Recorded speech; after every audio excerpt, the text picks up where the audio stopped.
And hello po mga kuya at atings, welcome po ulit sa aking channel, 8 minuto lang. Maraming salamat po ulit sa mga nakinig sa pinakauli kong videos about sa experience ko sa board exam. Ayan. So maraming salamat po sa mga nanood, nakinig at mga nagkomento at nag-like ng video.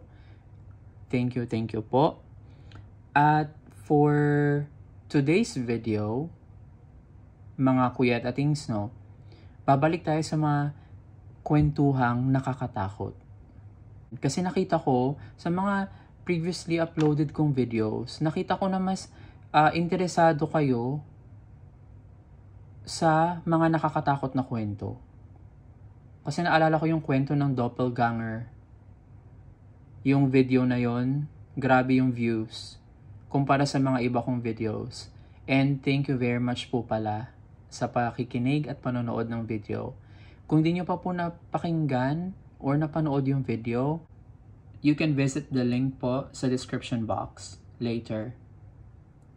So bali sa video na to, mag-share ako ulit sa inyo ng isang story about sa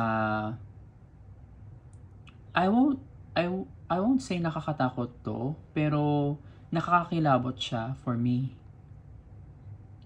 Personal experience ko po ito, disclaimer, at ang sinishare ko po sa mga video ko ay personal experience po. Hindi po ito gawa-gawa lang. Okay po? Start ko na po yung timer mga kuya at atings para makapag-start na. Ayan, 8 minutes. Ayan.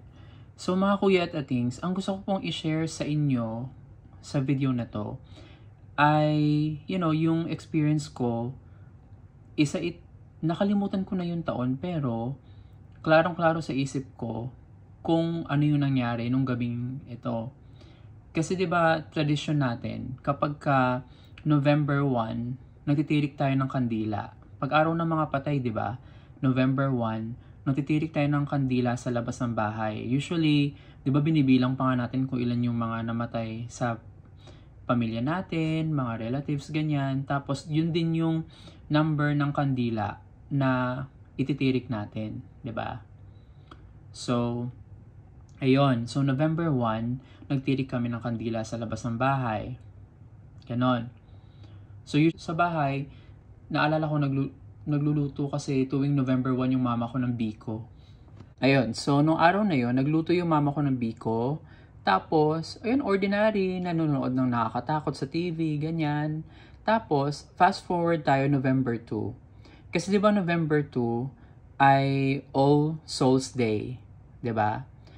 So, naalala ko nun, nag-aaral ako nun sa dining table namin, dining area. Tapos, since naisip ko na, araw ng mga kaluluwa yun, di ba? So, actually, hanggang ngayon, iniisip ko pa rin yung tanong na yun eh. Bakit hindi nagtitirik ng kandila kapag November 2? Bakit November 1 lang?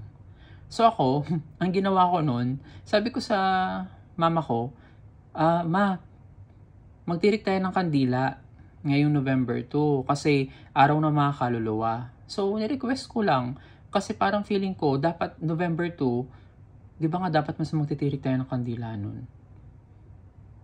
Then, kasi araw ng mga kaluluwa. So ako, nagtirik ako ng kandila. So nagsindi ako ng kandila, nilagay ko sa labas ng bahay. Tapos, nag-aaral ako nun sa dining table namin. So naalala ko, natulog na yung family ko, natulog yung kapatid ko, tsaka parents ko, ganyan. So ako na lang yung nag-iisang gising. Yung bahay namin nun, maliit lang. So ibig sabihin, nandun yung kusina, isang hakbang, dalawang hakbang, nandito ka na sa sa sala. Tapos pati sa kwarto, ganyan. So, may natutulog sa sala, may natutulog sa kwarto. So, anong nangyari? Nag-aaral ako nung gabi. So, nakatirik pa rin yung kandila sa labas, 'di ba? Bago ako matapos mag-aral noon, nag-decide na ako napatayin yung kandila kasi gabi na eh. Late na. Usually, mga nung panahon na yun, late na ako natutulog, gawa ng kakaaral eh. Siyempre, gawa-gawang homework, ganyan. Patapos na ako nun, nag-decide ako na patayin na yung kandila. So, ang ginawa ko, lumabas ako, ginawa ko yung kandila, tapos pinatay ko. So, ang ginawa ko, after kong patayin yung kandila, nilapag ko yung kandila dun sa istante. Yung istante kasi, nasa likod ko. So, nilapag ko dun yung kandila na pinatay ko na.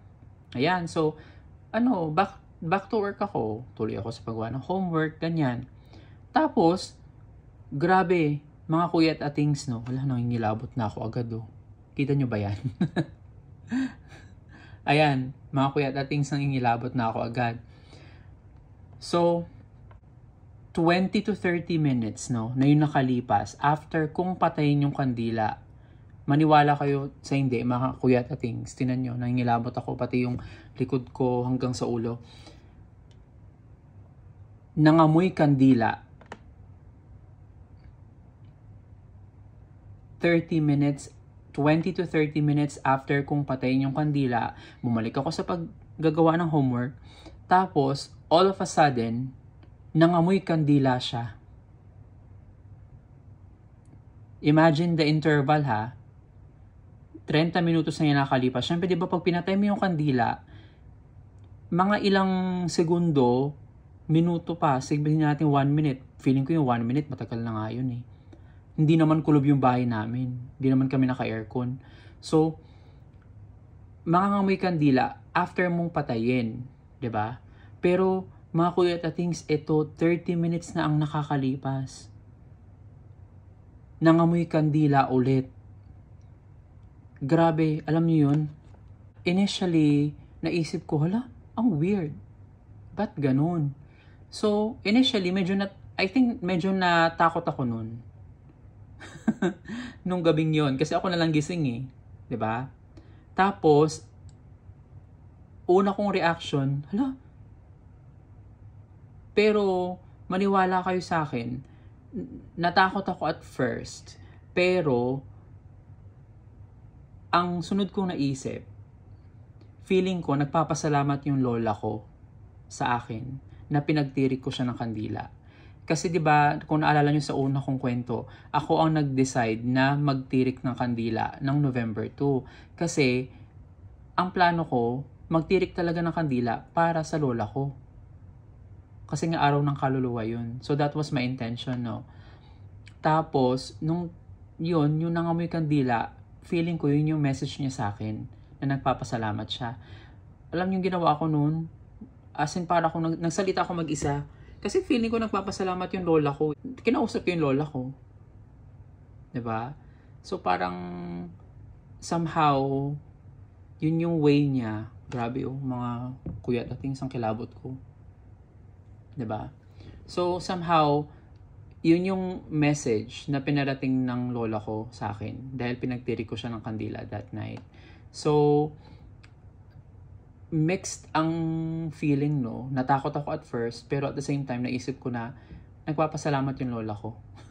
So, somehow nawala yung takot ko. Pero, mga kuya at atings, no? Feeling ko nung gabing yun, after nung pangyayaring yun, tumigil na ako sa paggawa ng homework.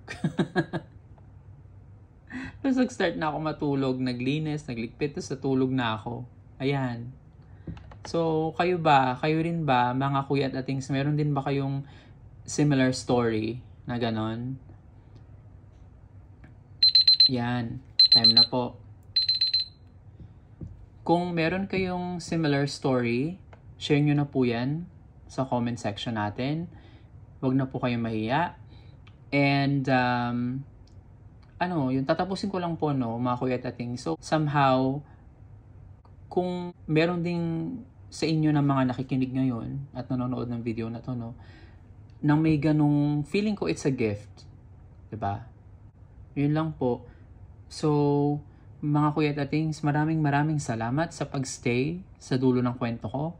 And kung nagustuhan mo tong kwento na to, please like the video, share the video, And kung hindi ka pa nakapag-subscribe, hit the subscribe button and the notification bell para updated ka sa mga susunod kong videos.